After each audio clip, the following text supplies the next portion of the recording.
Judaïsme au féminin, vivez votre judaïsme intensément avec la rabbinite Léa Benaïm.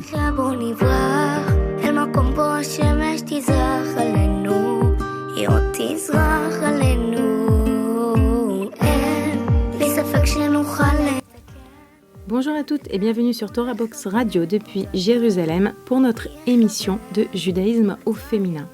Une émission spéciale Tisha B'Av. Vous savez, pour préparer cette émission, je me penche sur plusieurs livres et je réfléchis. Qu'est-ce que j'ai envie de vous faire passer comme message ? Qu'est-ce que j'ai envie de vous dire ? Qu'est-ce que je pense qui est important pour vous cette semaine d'entendre ? Et vous le savez, celles qui ont l'habitude d'écouter mon émission, elles le savent. Il y a des semaines où vraiment je réfléchis beaucoup, je me penche beaucoup. Et c'est ce qui est arrivé cette semaine parce que je me dis, cette année, Tisha B'Av, c'est en fin de semaine. C'est-à-dire qu'on a une Shavua Shechalbo, une semaine dans laquelle tombe Tisha B'Av longue, dimanche, lundi, mardi, mercredi, jeudi. Donc je me dis, il y a de nombreuses occasions que mon émission soit écoutée, si c'est à travers la radio de Torah Box ou sur le site de Torah Box. Et donc je me dis, j'aimerais vraiment pouvoir transmettre à mes auditrices l'essentiel de ce que ce jour de Tisha B'Av, de ce que cette dernière semaine de Bein HaMetzarim représente. Ce qu'Hachem il veut nous dire, comment est-ce qu'on peut la vivre réellement, intensément, avec le plus de émet, de vérité possible. Donc, cette semaine, une émission spéciale Tisha B'Av. Bezrat Hachem, que je fais précéder d'une tefila à Hachem, qu'il me mette les mots dans la bouche pour que Béhémet, chaque idée que je vais vous transmettre, vous remplisse, vous apporte, vous rapproche d'Hachem et vous permette de passer un jeûne plein de sens. Je vous invite à vous mettre en place et à me retrouver juste après la pause. À tout de suite. Retrouvez tout de suite Judaïsme au féminin avec la rabbinite Léa Benaïm. Avec Maaser.com, calculez le montant de votre maaser en quelques clics. Grâce au site Maaser.com, développé par Torah Box, calculez le montant de votre maaser chaque mois de manière simple, précise et conformément à la halakha. Maaser.com, un autre site exclusif made in Torah Box. Avec le Beth Midrash virtuel de Torah Box, étudiez la Torah en groupe sans vous déplacer. Pour la première fois sur Torah Box, rejoignez un groupe d'études dans la discipline de votre choix et avec les meilleurs rabbanim, Halakha, Talmud, Mishnah ou encore éthique juive, Chassidut. Confiné ou loin d'un lieu d'études, vous pouvez enfin étudier en compagnie d'un rav et d'autres élèves en ligne avec Zoom, depuis votre ordinateur ou votre smartphone. Le Beth Midrash virtuel de Torah Box, enfin un centre d'études 100% online.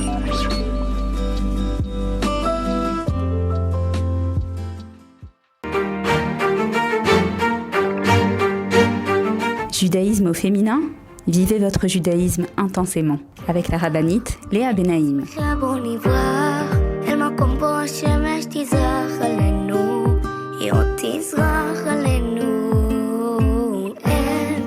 Et nous revoilà donc pour notre émission de judaïsme au féminin sur Torah Box Radio. Donc comme je vous l'ai dit, une émission spéciale Tisha B'Av, mais on a aussi d'autres points à voir, évidemment tout est lié, vous savez que dans la Torah tout est lié. Donc cette semaine en vérité elle commence par la Hiloula du Harizal. Rabbi Yitzhak Luria, le Harizal, ce grand Mekoubal, qui est donc Niftar le 5 du mois de Av, à Tzfat, donc là-bas également où il est enterré.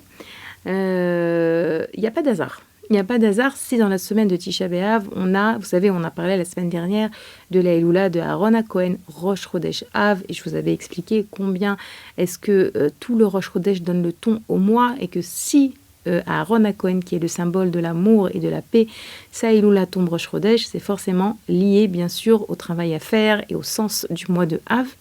On en avait parlé, et bien là on continue avec cette idée. Alors c'est pas Rosh Chodesh, c'est vrai, mais on est encore dans le début du mois de Av, proche de Tisha B'Av.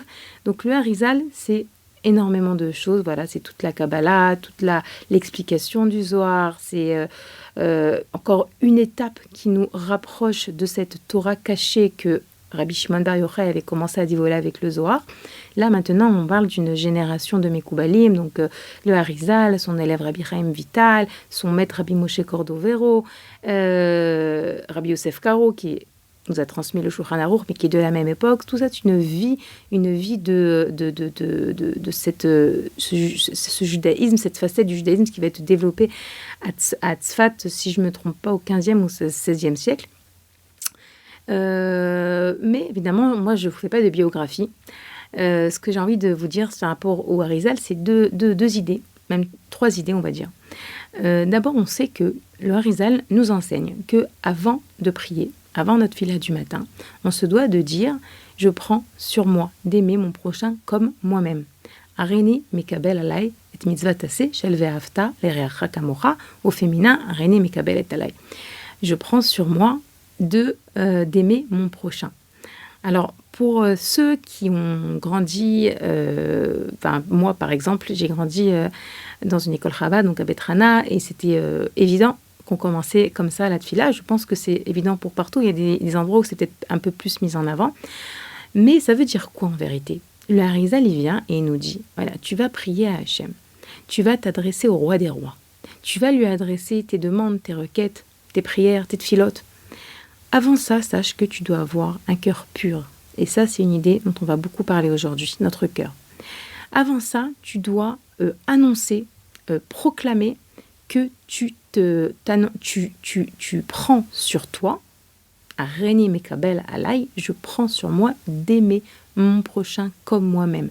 Le Harizal, il vient nous dire ici, vous avez des demandes, vous avez des choses que vous voulez dans votre vie, vous avez des épreuves, vous allez prier à Dieu. Sachez que votre prière ne pourra être entendue que si vous êtes en paix avec les gens qui vous entourent, que si vous avez de l'amour pour l'autre. Vous savez combien est-ce que dans cette période de Ben Hametzarim, on a parlé de la Ahavat Israël, combien c'est la clé de la réparation, de la destruction du deuxième temple. Le deuxième Beth Amikdash a été détruit à cause de la haine gratuite, donc on est encore dans ça. Et donc là, ça va dans le même esprit de ce qu'on a expliqué depuis le début de Ben Hametzarim, ce travail de Ahavat Israël. Le travail de « je commence ma journée, avant de prier, je prends sur moi, Hachem, je prends sur moi d'aimer mon prochain comme moi-même ».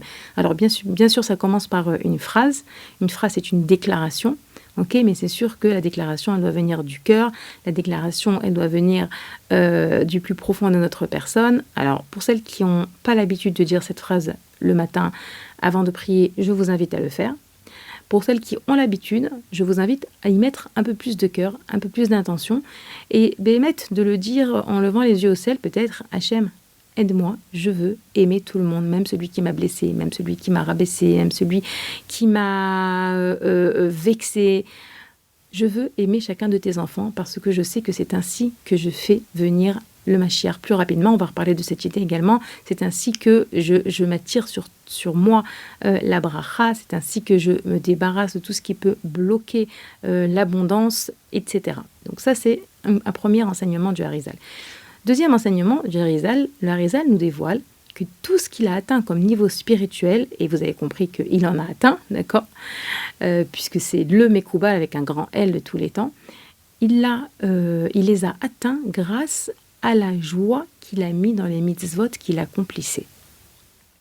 Alors, il y a la joie, et il y a la joie dans les mitzvot. Alors, on va comprendre, si Dieu veut, aujourd'hui, avec l'aide de Dieu, qu'en réalité, toute cette semaine de Shavua Shechalbo, toute cette semaine qui nous prépare à Tisha B'Av, pendant laquelle on doit s'endeuiller, on doit s'attrister, on doit comprendre qu'il nous manque quelque chose dans notre vie.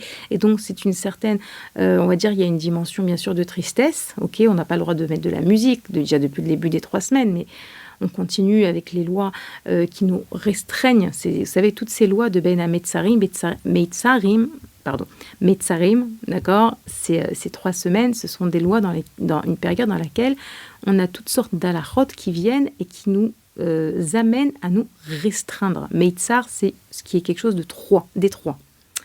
Ça nous restreint. Ça veut dire quoi, ça nous restreint? C'est dans le sens où Hachem veut nous amener à mettre le focus sur ce qui se passe et sur ce qui est le travail qui est important à faire pendant cette période. Et donc, on doit être concentré. Quand je parle de restreint, je parle de concentré. Quand je parle d'étroit, je parle de concentré. Ça veut dire quoi?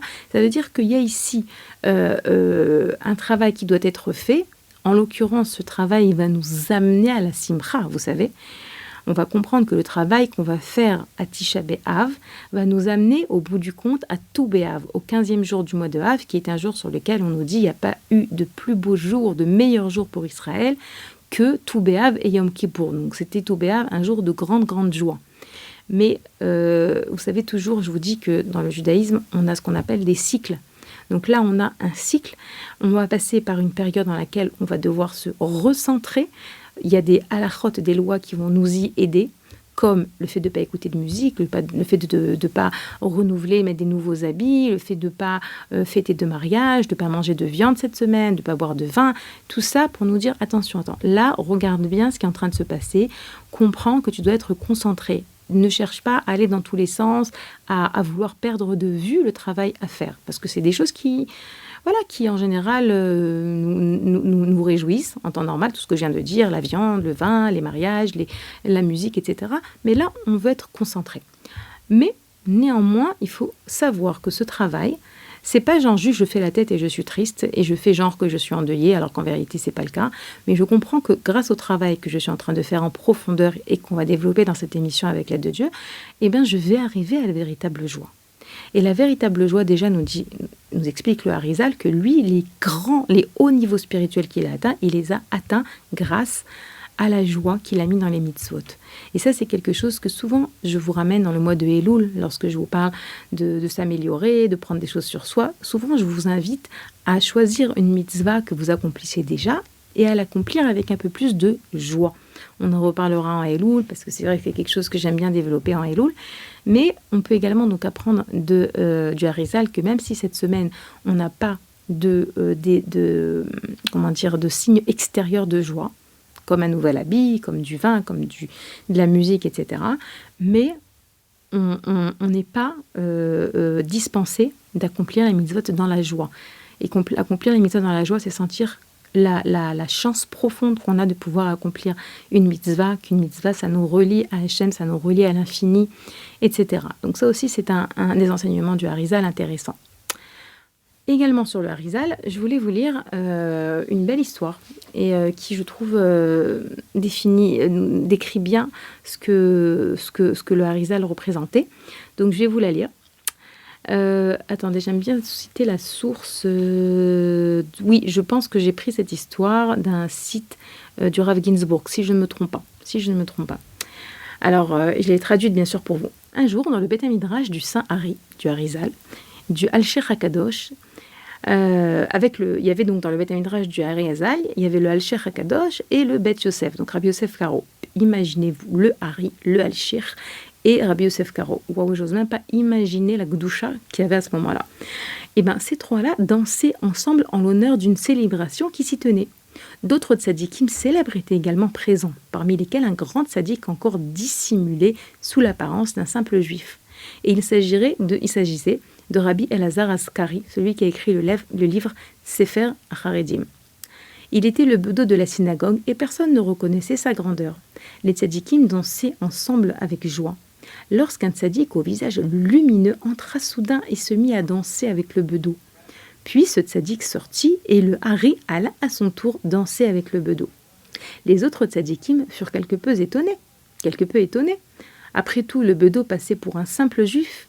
Il convenait que les tzadikim dansent avec des tzadikim. Pourquoi donc le Hari dansait-il avec le bedeau ? L'un des tzadikim posa la question au Hari et il répondit « Si Rabbi Shimon Bar Yochai a dansé avec lui, moi je ne danserai pas avec lui ?» À première vue, il s'agit d'une autre histoire sur les merveilles du Harizal.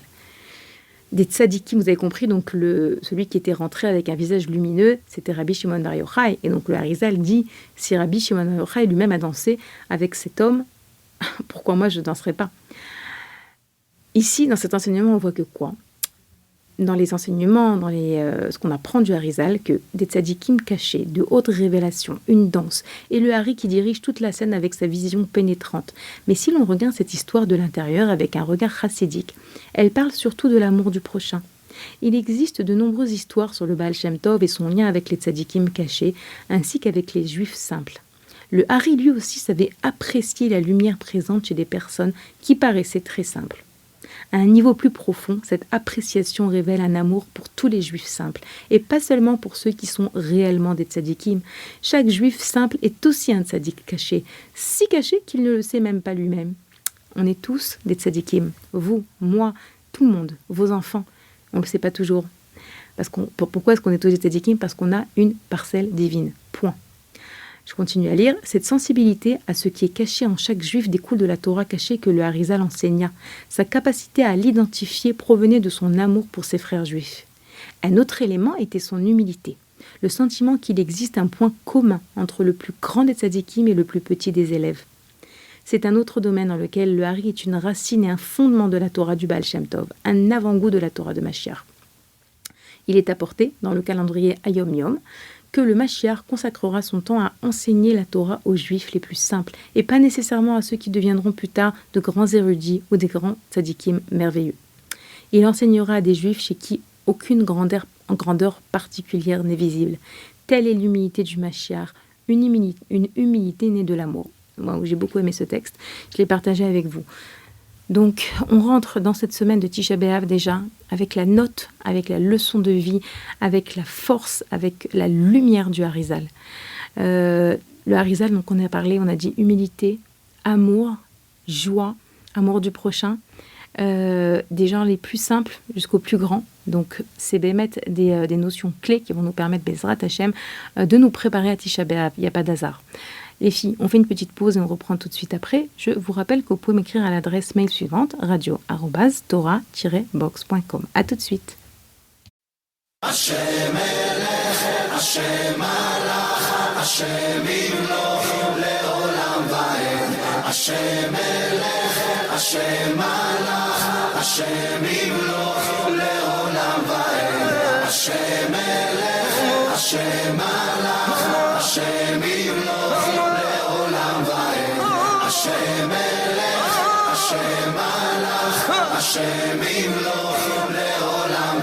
הלל השם אלוקים והגדלנו בתודה הלל השם אלוקים והגדלנו בתודה י' ו' השם אלוקינו השם אחד י' ו' השם אלוקינו השם אחד השם מלך השם מלך השם ימלוך לעולם ועד השם מלך השם מלך השם ימלוך לעולם ועד השם מלך השם מלך השם ימלוך לעולם ועד השם מלך השם מלך השם ימלוך לעולם ועד הלל השם אלוקים והגדלנו בתודה הלל השם אלוקים והגדלנו בתודה י' ו' השם אלוקינו השם אחד י' ו' השם אלוקינו השם אחד השם מלך השם מלך השם ימלוך השם לעולם ועד השם מלך השם מלך השם ימלוך לעולם ועד השם מלך השם מלך השם ימלוך לעולם ועד השם מלך השם מלך השם ימלוך לעולם ועד on va danser Wadi lila, on va danser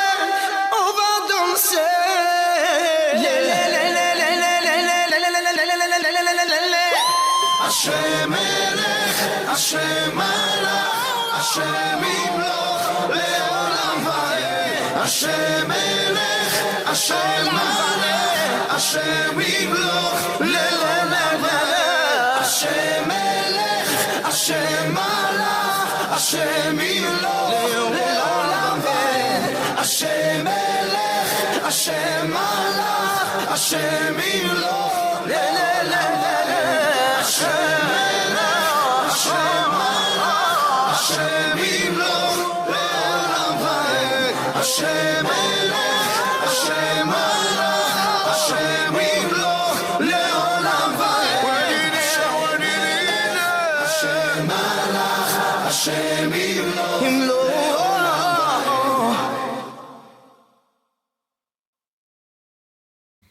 Et nous revoilà pour la suite de notre émission de judaïsme au féminin sur Torah Box Radio, une émission spéciale Tisha B'Av. On a commencé à parler du Harizal. Donc, vous savez, comme chaque semaine, je vous le dis, l'Aïloula du Harizal, c'est samedi soir, dimanche. Même si vous écoutez cette émission lundi, mardi, mercredi, on est encore dans la semaine qui est illuminée par la Neshama du Harizal, les enseignements du Harizal, bien sûr. Donc tout ce qu'on a dit, évidemment, c'est valable, même si vous écoutez cette émission jeudi. Tout va bien, d'accord ? Alors vraiment, j'aime bien, c'est surtout Hachem qui m'aide à trouver dans les idées que je cherche à partager avec vous, un fil conducteur. Et bon, Hachem, quand je le trouve, je sais que c'est Hachem qui me l'a mis devant les yeux. Et là, Bémet, j'ai senti l'idée de l'amour qui revenait dans les différents textes que j'ai pu lire, etc. Et réellement, donc on a dit, on commence la semaine avec la Youla du Harizal qui nous demande d'annoncer et de prendre sur nous l'amour du prochain avant de prier. On va terminer la semaine avec la paracha de Vaetranan, la paracha dans laquelle Moshe demande de rentrer en terre d'Israël. Mais dans cette paracha de Vaetranan, il y a encore autre chose. Et il y a la mitzvah d'aimer Hachem. Donc oui, on a dans cette semaine cette mitzvah qui apparaît. C'est important, un juif, il vit avec bien sûr, un juif, il vit avec la paracha de la semaine. Donc n'oubliez pas qu'on commence la semaine par l'amour du prochain et on termine la lecture de la Torah, Shabbat, avec la mitzvah d'aimer Hachem. Alors, j'ai envie de vous lire un très joli texte. C'est une Gemara, si je ne me trompe pas. C'est un Zohar. Voilà. C'est une explication du Zohar de la paracha de Vaetranan, donc Rabbi Shimon bar Yochai, paracha de Vaetranan, sur donc toute cette histoire de l'amour d'Hachem. C'est très très joli. Je partage avec vous. On sait que d'abord Rabbi Shimon nous dit dans le Zohar que tout dépend de l'amour. Que c'est vraiment dans le Zohar de Rabbi Shimon apparaît énormément le inyan, le sujet, le thème de l'amour entre les Juifs, l'amour entre Hachem et nous. C'est vraiment le mot clé du Zohar. Et dans la paracha de Vaetranan, on raconte l'histoire de Rabbi Yossi, Rabbi Yossi était faible, il se sentait pas très bien. Rabbi Yehuda et Rabbi Yitzhak sont venus lui rendre visite. Et ils sont arrivés chez lui et ils ont vu que Rabbi Yossi dormait apparemment. Ils se sont assis, ils ont attendu qu'il se réveille. Et lorsque Rabbi Yossi se réveilla, ils ont vu son visage illuminé, souriant, heureux. Alors Rabbi Abba, qui était aussi là-bas, il lui dit « Rabbi Yossi, tu as vu quelque chose de nouveau ?» On s'imagine que les tzadikim, à l'époque, lorsqu'ils dormaient, ils voyaient des choses extraordinaires dans le ciel et Hachem, il communiquait avec eux. Et Rabbi Yossi, il leur répond « À l'instant, mon âme est montée et j'ai vu tout l'honneur que l'on rend dans le ciel à celui qui s'est livré entièrement pour la sanctification du nom divin. Le Kiddush Hachem, sanctification du nom d'Hachem. Kiddush Hachem, c'est lorsqu'on fait vraiment des mitzvot pour Hachem, lorsque on est fier de servir Hachem devant les gens qui nous entourent. D'accord ? Et il dit, j'ai vu le kavod, l'honneur qui est donné aux gens qui servent Hachem et qui se livrent au Kiddush Hachem. Et Rabbi aussi continue et dit, puis j'ai vu qu'il existe des âmes qui, après être montées très haut, entrent dans une demeure particulière où on leur accorde un très grand honneur. Le Saint béni cette-il se délecte avec elle, et je n'ai pas la permission de révéler ce que j'ai vu là-bas. Et j'ai demandé, dit Rabbi Yossi, à qui est réservé ce grand honneur ? À qui accorde-t-on un tel honneur ? On m'a répondu dans le ciel à ceux qui ont aimé le Maître du monde, à ceux qui ont aimé Hachem. Waouh! Et de ce que j'ai vu, dit Rabbi Yossi, de ce que j'ai vu que l'on faisait pour eux dans le ciel, mon âme et mon cœur se sont illuminés. C'est pour cela que mon visage sourit. Rabbi Abba dit à ce sujet, aucun œil n'a vu, ô Dieu, si ce n'est toi. Ce que tu accompliras pour celui qui t'attend. Donc là, Rabbi Abba dit une phrase de Yeshayahu. Je vous saute quelques lignes. L'attends-tu, Rabbi Yitzhak poursuit dans le Saint Zohar. Combien de demeures les unes au-dessus des autres sont réservées aux justes dans ce monde-là, et la demeure la plus élevée est destinée à ceux en qui l'amour d'Hachem s'est attaché. Et pourquoi Rabbi Yitzhak dit dans le Zohar? Parce que le Saint béni soit-il se couronne d'amour. Tu comprends de quoi Hachem se couronne-t-il? Non, la fin de la phrase, c'est une rabbinite qui a dit, je l'ai recopié comme ça. Alors, je résume un petit peu ce que je suis en train de vous dire. Oui, je n'ai pas oublié que c'est une émission spéciale Tisha B'Av. Mais on comprend bien que l'essence même de Tisha B'Av, c'est l'amour d'Hachem pour nous et l'amour que nous portons envers Hachem. Que c'est ça la clé pour comprendre c'est quoi Tisha B'Av. Donc là, je vous ai ramené un Zohar de la paracha que nous allons lire cette semaine, la paracha de Vaïtranan, dans laquelle Rabbi Yossi, en fait, il comprend que celui qui aime Hachem dans ce monde, il reçoit un salaire qu'il n'a même pas eu le droit de décrire, quelque chose d'extraordinaire. Aimer Hachem, c'est comprendre que ce monde a un sens. C'est comprendre que je suis en connexion avec celui qui me permet de respirer à chaque instant, qui me permet de parler, qui me permet de voir, que c'est celui qui donne un sens à ma vie. Je suis connectée avec lui et je ressens tellement de gratitude et tellement de multitude de sentiments positifs qu'en fait, c'est de l'amour. En fait, je l'aime. Et j'aime tellement Hachem que le fait que, malheureusement, il n'a pas de maison, que malheureusement, je ne peux pas le voir, le sentir, le comprendre, l'entendre, comme à l'époque du Beth Amikdash, alors je suis en détresse, d'accord, Ben Ametzarim. Alors je m'attriste, alors je m'endeuille, parce que il me manque, Hachem me manque, ça me manque, en vérité, vous allez dire, mais de quoi on parle? On n'a pas connu cette vie au temps du Beth Amikdash. Je vais vous décrire un petit peu certaines choses qu'il y avait à l'époque du Beth Amikdash, mais on n'a pas connu, mais notre Neshama, elle sait. Notre Neshama, elle se languit de cette proximité avec Hachem. Notre Neshama, qui est une parcelle d'Hachem, elle sait comme c'était bien déjà. On sait que la Neshama, lorsqu'elle a été prise de sous le trône céleste et a été mise dans notre corps, c'était une très très grande épreuve pour elle. Le Rav Boyer parle de traumatisme. C'était un traumatisme pour la Neshama. La Neshama, elle se languit en permanence de retrouver son origine, d'être proche d'Hachem. À l'époque du Beth Amikdash, la Neshama sentait Hachem totalement grâce à la présence du Beth Amikdash. Ça, je vous l'ai dit la semaine dernière. J'ai envie de vous lire, on va voir si j'arrive à retrouver cette idée très rapidement. Un mot du Rav Dessler, le Rav Dessler qui dit comme ça. Il dit que Akarat Hashem bifnim alev i ashraat ashrina beIsraël. Il dit que le fait de connaître Hachem à l'intérieur du cœur, c'est ça le fait que la Shrina réside en nous. C'est quoi la Shrina? On sait que la Shrina, depuis la destruction du Beth Amikdash, la Shrina, elle est comparée à une femme qui est veuve et qui erre et qui recherche son mari, comme un petit peu ce qu'on lit dans le Shirachirim. On va lire quelques termes tout à l'heure, quelques phrases du Shirachirim. C'est ça, la Shrina, elle est en deuil. Elle a besoin de la présence d'Hachem. Et en fait, elle n'a pas où se poser, elle n'a pas de maison. Et là, le Rav Dessler, il nous dit que c'est quoi la Shrina qui réside?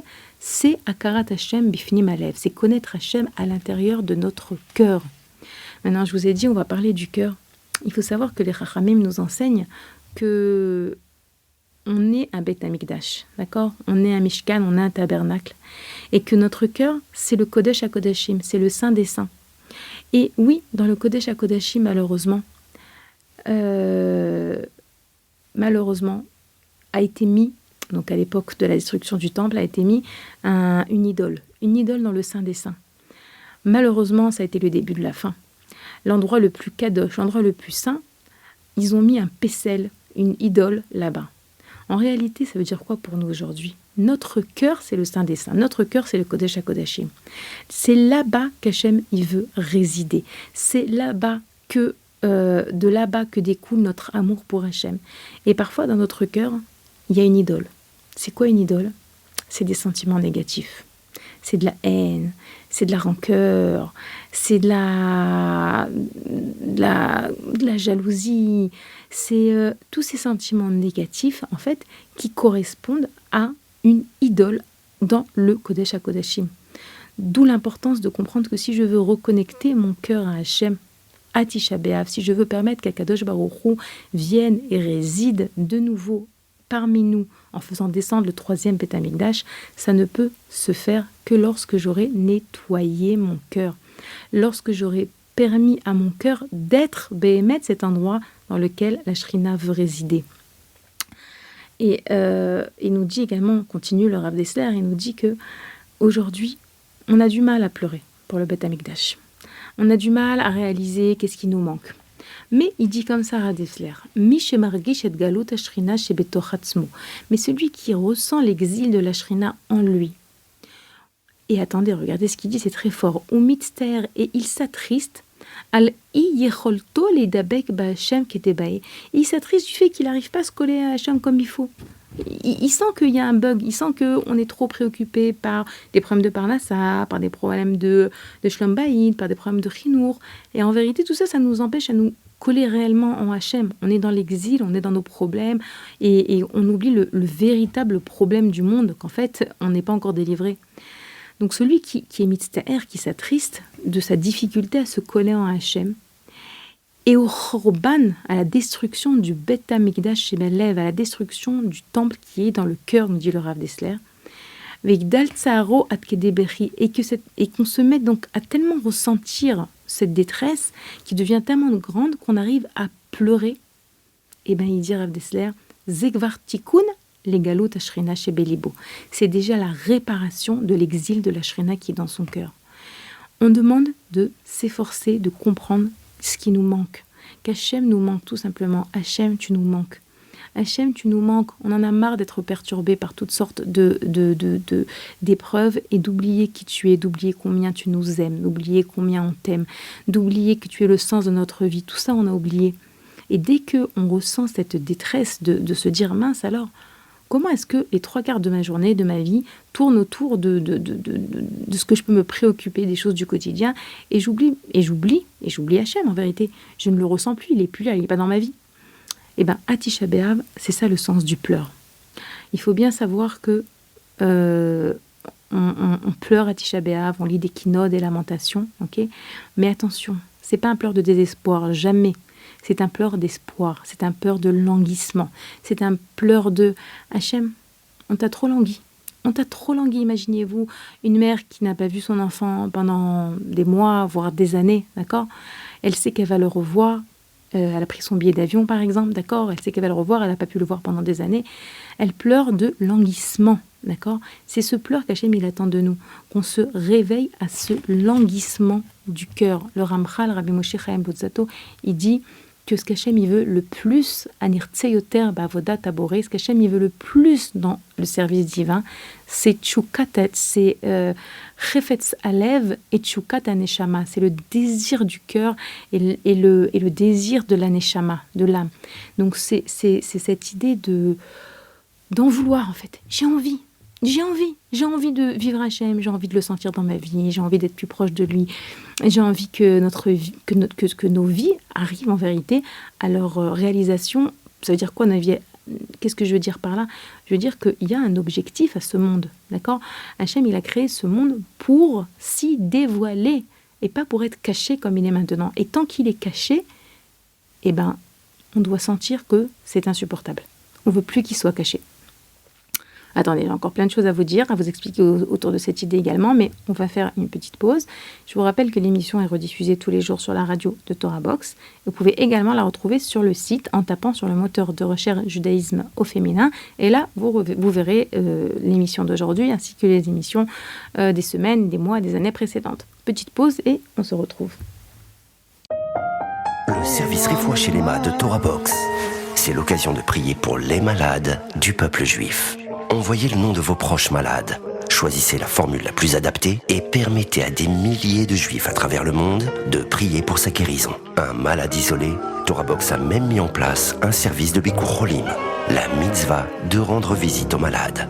Alors rendez-vous sur www.torah-box.com/refoua-shelema et bénéficiez de l'extraordinaire force des prières du peuple juif en faveur de nos malades.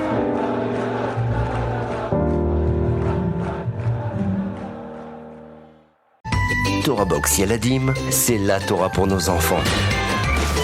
Retrouvez chaque mercredi Béni et ses amis pour apprendre la paracha de manière ludique et découvrez des vidéos pour enseigner à nos enfants la Mishnah, la Gemara, les chants de Shabbat et des histoires passionnantes de nos tzadikim. Alors rendez-vous sur torah-box.com/Yaladim pour vous inscrire et épanouir vos enfants en douceur et dans le divertissement sur la voie de la Torah et des bonnes midot.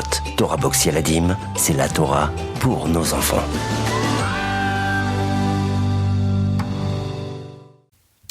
Et nous revoilà les filles pour la suite de notre émission de judaïsme au féminin sur Torah Box Radio. Donc juste avant la pause, j'ai un petit peu essayé de développer cette idée de se languir de la Géoula, de comprendre ce qui nous manque. Et je vous ai parlé donc de ce languissement du cœur. Le Rav Aaron Rata, dans son livre Shomer Emonim, il cite 32 mitzvot qui dépendent du cœur. Des mitzvot qu'on fait avec le cœur, comme aimer Hachem, craindre Dieu, remercier Dieu, etc. Et une des mitzvot, c'est la mitzvah donc d'attendre et d'espérer et de vouloir la Géoula. Et je ne vais pas vous lire tout le texte de la mitzvah, parce qu'en fait, sur chacune de ces mitzvot, il a un texte, il a comme ça une formulation. Mais ce qu'il y a de joli par rapport à la mitzvah, donc d'attendre la Géoula, de vouloir être délivré, c'est tous ces verbes qu'il utilise. Il utilise une succession de verbes qui expriment, comme je vous l'ai dit, ce languissement du cœur. Et donc la mitzvah, selon le Rav Aaron Rata, de se languir et de vouloir la Géoula, elle commence par ces mots. Ki ineni omed mishtokek umetzape umekave mitave umeyachel tamid. Vous allez dire, mais de quoi elle parle? On ne comprend pas l'hébreu. C'est quoi? Non, déjà, je voulais que vous remarquiez combien de verbes il emploie. Je me tiens. Déjà, il se tient, d'accord? Mishtokek, je me languis. Et j'attends. Et j'espère, d'accord? On a le mot ishtokekut, c'est le fait d'attendre avec impatience. On a le verbe metsape, de la racine de tzipia lishua. On sait qu'à 120 ans, on va nous demander Aim tzipita lishua, est-ce que tu as attendu la Géoula? Ensuite, le troisième verbe qu'il utilise, ou le quatrième plutôt, c'est ou mekave, comme le mot migvé, de kivouille, de lekavot, qui veut dire espérer. Est-ce que tu espères? Mitave, c'est comme une tava. Une tava, c'est un désir, ok? Et je veux. Ou meyachel, c'est aussi irroul, c'est quelque chose que j'espère et que j'attends avec impatience, etc. Donc, que la Shrina puisse de nouveau résider parmi nous, que je vais vous le lire rapidement. Al Shrinat Kvodecha ou Mashiach Tzidkecha, donc la Shrina, le Mashiach, שיתרומם ויתעלה ויתנשא במהרה ובקרוב קרן מלכותך וקרן משיח צדקך וקרן עמך ישראל הקדושים, donc באמת s'élève la couronne, la corne du Mashiach. Donc c'est vraiment un texte dans lequel on décrit que on veut et on désire et on aspire à ce que Akadosh Baruch Hu, sauf, il se dévoile à nous en faisant venir le Mashiach et le descend le troisième Beth Amikdash. Donc qu'est-ce que je veux vous dire par là? Je veux vous dire par là qu'il y a un travail très très fort à faire à Tisha B'Av, et même avant, de se languir, de lever les yeux au ciel et de soupirer. Rabbi Nachman, il parle beaucoup du soupir, et de soupirer et de se dire aïe, Hachem, qu'est-ce que j'ai hâte que on se retrouve. On s'est perdu, mais j'aimerais qu'on se retrouve. On s'est perdu en chemin de ce galout, mais j'aimerais qu'on se retrouve. Et regardez aussi quelque chose de très beau que nous dit le Ramchal dans le Mesilat Yesharim. Il dit que des fois on a l'impression que qu'est-ce que moi je vais demander à Hachem, la Géoula, qui je suis. Vous savez, Rav Pintras de Koritz, il dit que lorsque Mashiach viendra, on se rendra compte que c'était tellement proche de nous. Et en fait, on aurait pu faire venir le Mashiach beaucoup plus facilement. Et il dit comme ça, je vous le lis directement en hébreu là, le Ramchal, il dit « Et si l'homme venait à dire Qui suis-je et qu'est-ce que je possède pour pouvoir prier à propos de l'exil et de Jérusalem? Est-ce que par ma prière, les exilés se rassembleront et la rédemption germera? Sa réponse est toute prête. En effet, le Talmud demande pourquoi l'homme a-t-il été créé unique, pour que chacun puisse se dire « c'est pour moi que le monde a été créé ». De toutes les façons, Dieu prend toujours plaisir lorsque ses enfants le sollicitent à ce propos. Et même s'ils n'exaucent pas leur requête parce que le temps n'est pas encore venu, ou pour toute autre raison, ils ont fait leur devoir et Dieu se réjouit. Waouh, cette phrase, elle est hyper puissante. Lorsque tu dis « Hachem, je t'en prie, délivre-nous », sache que c'est gardé, c'est Hachem, et ça réjouit Hachem. Je vous l'ai lu en français, mais je suis obligée de vous le dire en hébreu dans les mots du Ramchal. Emasu et Shelahem, ils ont fait ce qu'ils devaient faire. Ve'akadosh baruch hu sameach beze. Hachem, il est heureux de ça. Est-ce que vous vous rendez compte, Hachem, il a donné la possibilité aux êtres humains, à nous, à des gens de chair et de sang, de pouvoir le réjouir. C'est quelque chose d'incroyable. Hachem qui est au-dessus de tout, qui est illimité, on est quoi par rapport à lui? On n'est rien. Mais non, Hachem, il a créé cette réalité que nous, on peut le réjouir. C'est incroyable. Alors, il y a autre chose aussi que je voulais vous dire. On nous dit que c'est bon d'aller, pour ça évidemment qu'ils peuvent, bien sûr, d'aller pèleriner Rachel Imenu pendant la période des 3 semaines. Celles qui ne peuvent pas, qui ne peuvent pas, écoutez quand même ce que je vais vous dire, c'est intéressant, d'accord? Je suis pas là en train de vous dire il faut que vous alliez absolument, parce qu'il y a même des gens qui habitent à Jérusalem et qui ne peuvent pas y aller forcément. Donc c'est pas, je dis pas ça pour vous culpabiliser ou quoi. Je veux juste un petit peu vous parler de Rachel, parce que c'est un personnage clé de la Géoula. D'abord, il faut savoir que Rachel est appelée la Shrina. Rachel est appelée la Shrina. Et je vais vous rappeler ce midrash, ce merveilleux midrash que j'ai l'habitude de raconter à la période de la Eloula de Rachel, mais que j'ai décidé quand même aujourd'hui de raconter également. Lorsqu'Hachem, il a détruit le Beth Amikdash et il a exilé les Bnei Israël, les Havot, ils sont venus un par un supplier Hachem de ramener les Bnei Israël. Avraham, Yitzhak, Yaakov, ils sont venus un par un. Et ils ont dit à Hachem, c'est pas possible, tu peux pas faire ça à tes enfants, c'est pas possible, tu peux pas comme ça les exiler, c'est pas possible ce malheur. Tout ce qu'on nous décrit dans la Megillah de Echa et Lamentation, c'est pas possible. Chacun va essayer de convaincre Akadosh Baruch Hu de libérer les Bnei Israël, de les ramener d'exil. Rien à faire. Jusqu'à ce que Rachel, elle vient. Et si vous vous rappelez, je vous avais fait remarquer ça dans l'émission sur Rachel. J'avais dit, regardez le mot qui est employé dans le Midrash, il dit Vekaftsa Rachel Imenu. Rachel Imenu, elle a sauté. Bon, ça, c'est une femme juive. Ça, c'est une mère juive pour ses enfants. Elle a sauté. Rien que le mot Kaftsa, je l'adore. Elle a sauté devant Hachem. Elle a dit Hachem, j'ai pas compris. Moi, j'ai fait rentrer ma rivale dans ma maison. J'ai laissé Léa se marier à ma place avec Yaakov. J'ai fait rentrer ma rivale. Alors oui, les Bnei Israël aussi, ils ont malheureusement fait rentrer de la Avodah Zara, ils se sont éloignés de toi. Mais si moi j'ai réussi à prendre sur moi alors que je suis que en chair et en os, alors toi Hachem, tu vas pas prendre sur toi. Hachem, aie pitié d'eux. Et on dit que Hachem, pour Rachel qui est la Shrina, il accepte. Et il dit Rachel, Yesh Sachar Lif'ulater, il y a une récompense à ton action. Min ikoler mi bechi. Arrête de pleurer, Rachel. Arrête de pleurer, Rachel. Rachel, elle pleure sur ses enfants. Des lamentations et des pleurs amers. Je vais vous lire un texte que j'ai fait traduire de la rabbinite Rakit Shira, donc une rabbinite israélienne, qui explique ça de manière très jolie. Elle dit, qu'est-ce que ces lamentations? Ce sont des pleurs qui jaillissent des profondeurs de l'âme, des pleurs qui rejoignent également ta propre douleur. Rachel pleure elle aussi avec toi. Elle sait combien c'est difficile pour toi. Rachel pleure, elle pleure avec toi maintenant. Le Zohar enseigne que Rachel est la Shrina. Chaque nuit, elle descend au mont du temple. Elle voit le Saint des Saints détruit, désert, et elle s'écrie à cause de l'exil de ses enfants. La nuit, sur ma couche, j'ai cherché celui que mon âme aime. Et là, il y a quelques phrases, elle ramène la rabbinite Rakit Shira qu'elle propose du Shir HaShirim. Hachem, où es-tu? Où sont les jours où j'arrivais dans ce lieu? Où sont l'encens, les sacrifices et les libations? Puis elle parcourt les rues de Jérusalem. Je vais me lever et parcourir la ville, les marchés et les places. Elle voit la destruction de Jérusalem. Ses yeux se remplissent de larmes. Puis elle vient aussi jusqu'à toi, elle te voit, elle souffre avec toi. Les gardiens qui parcourent la ville m'ont trouvé, ils m'ont frappé, ils m'ont blessé. Elle voit les chacals errer sur l'emplacement du Beth Amikdash et sur le mont du temple. Cette vision transperce son cœur et lui fait aussi mal qu'une véritable blessure. Ainsi elle crie et pleure pendant 3 heures jusqu'à ce que le Saint béni soit-il descende d'en haut pour la consoler. Donc il y a donc du Zohar ici. Pour la consoler, la relever et l'apaiser. Il y a une récompense pour ton action, il y a une récompense pour ta prière, il y a une récompense pour chacun de tes efforts, il y a une récompense pour chacune de tes prières. Ensuite, la rabbinite Hagit nous raconte donc en vérité le premier à avoir été pèleriné, Rachel, c'était Yosef, lorsque Yosef a été vendu par ses frères. Dans cette caravane des Ishmaélim, on dit qu'ils sont passés par la tombe de Rachel et Yosef, il s'est allongé sur la tombe de sa mère et il lui a dit « Maman, regarde ce qui m'arrive, regarde ce qui m'arrive » et quelque chose que je ne savais pas, qui est décrit dans le Seder Adorot, qui dit que Rachel lui a répondu. Soudain, il entend une voix qui lui parle de sous la terre, une voix de femme qui pleure.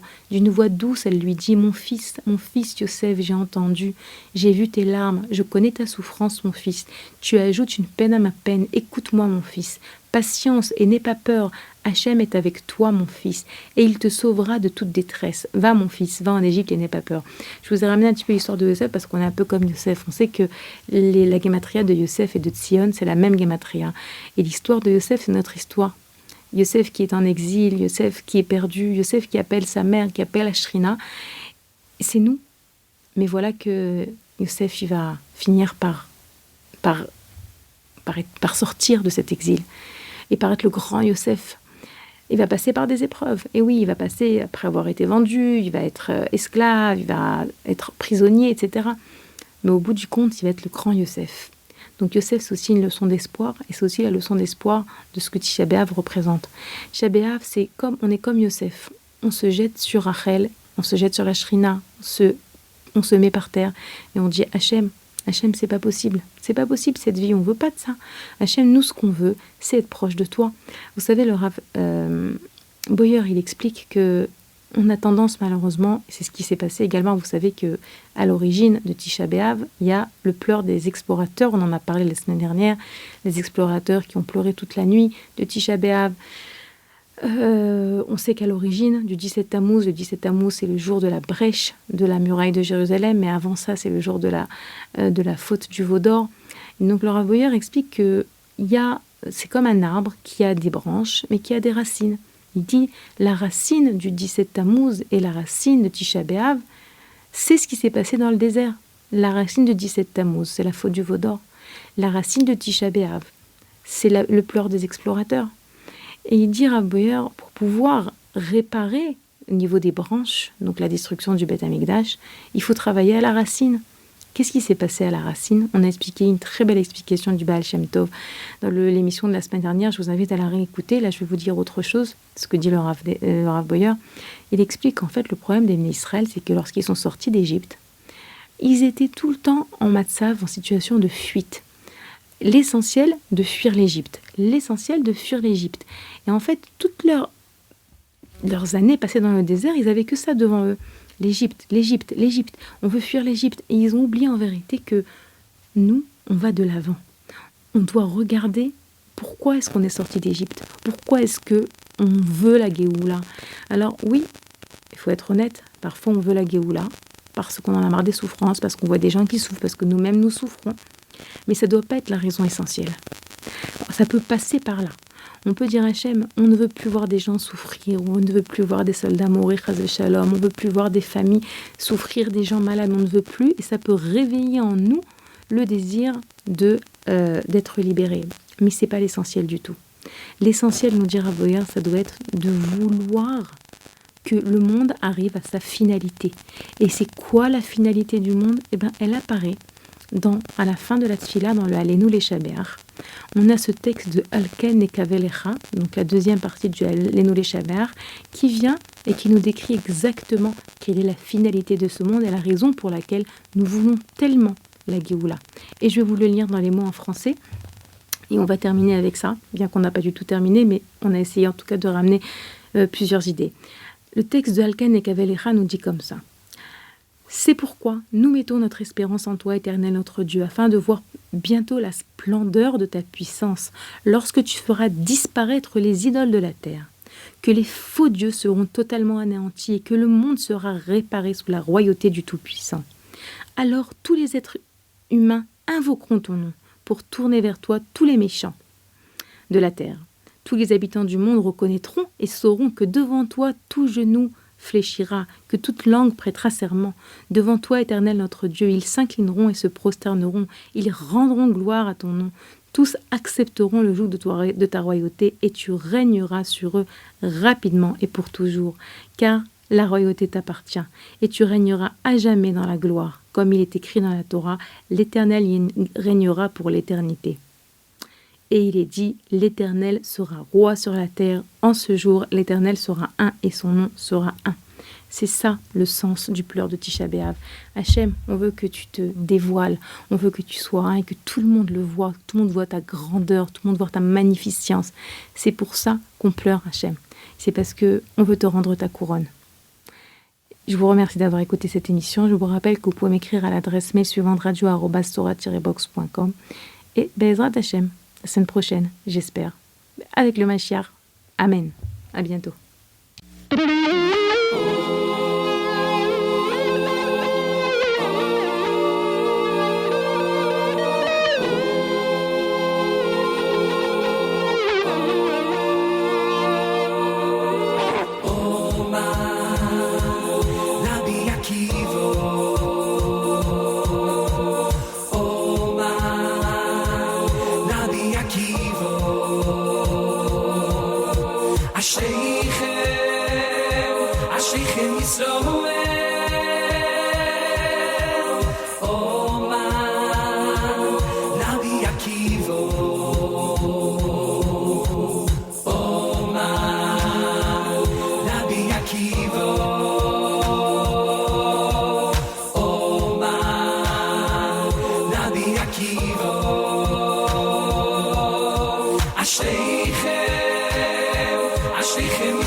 אתם נטהרים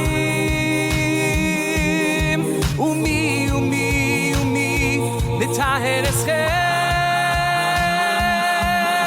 אביכם שבשמיים אביכם שבשמיים אומר אומר אומר רבי עקיבא לפני מי אתם נטהרים ומי נטהר אתכם אביכם שבשמיים אביכם שבשמיים אומר רבי עקיבא אומר רבי עקיבא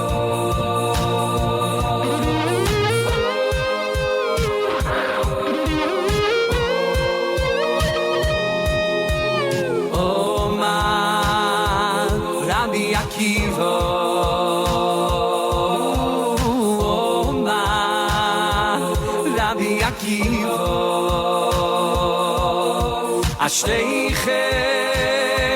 אשריכם ישראל אומר רבי עקיבא לפני מי אתם נטהרים ומי נטהר אתכם אביכם שבשמיים אביכם שבשמיים אומר אומר אומר רבי עקיבא לפני מי אתם נטהרים ומי נטהר אתכם אביכם שבשמיים אביכם שבשמיים